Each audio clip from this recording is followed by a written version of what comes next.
You know, following through with controlling the sales interview, we've talked about you being prepared, you understanding the product, you being able to do a good presentation, and of course the number of presentations that you do are important. You'll get better if you do more. But now let's talk about what we're going to use the third area here, and that is your posture and your practice. Because what is your posture in this interview? If you're sitting with someone, a business owner, and you're trying to get them to do something for you, that's a different posture than if you're there to do something for them. If you're needing their help, that's a different posture than you being there to help them. And bottom line, that's what they're interested in. What's in it for them?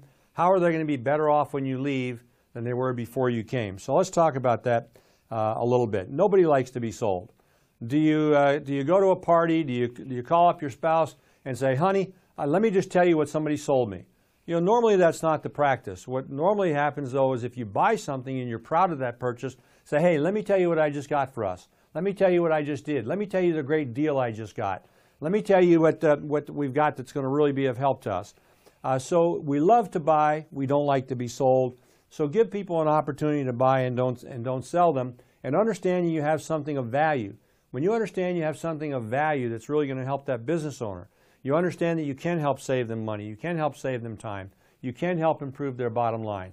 And if you help them understand it and they still don't want it, then fine, go to somebody that does see the value, but take that posture. Everybody's not going to buy, everybody's not going to say yes, but everybody's not going to say no. So take that posture. They're just someone else that you're following up with.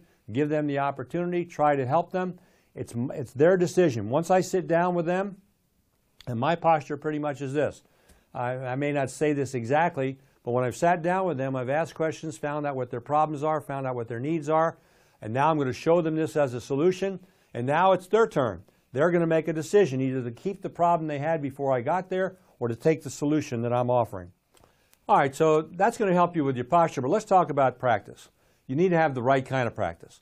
And knowing how to sell and knowing how to do a good presentation, I think it's just as important to know how to practice. How are you practicing? Do you understand the presentation?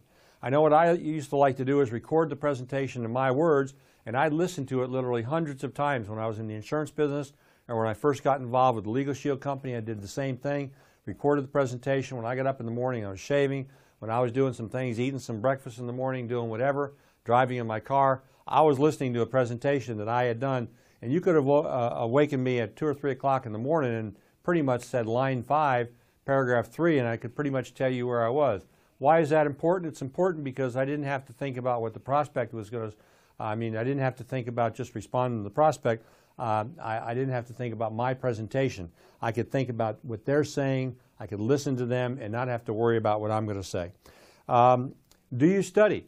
Are you studying the product? Are you studying the service? Do you understand exactly what it's going to do? Are you listening to other individuals that do a good job doing their presentations? And I'd suggest to you, phrases and words that you can get from successful people that are out there in the marketplace.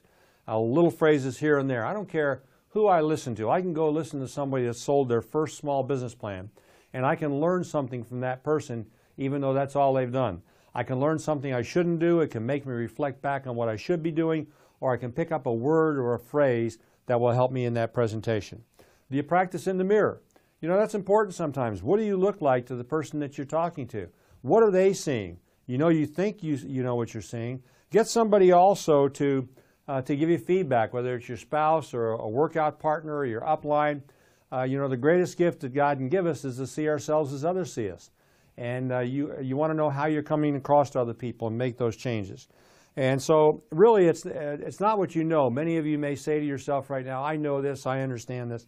It's not what you know that counts, it's what you do with what you know that counts. And that's what's important. So what is your posture? Your posture should be someone that's with an outstanding company that's expanding throughout the United States and Canada.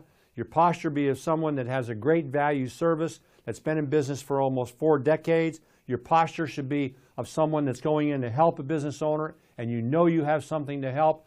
You don't need them, they need you more than you need them. And your posture should be of someone who knows you're with a professional company, offering a professional product in a professional way.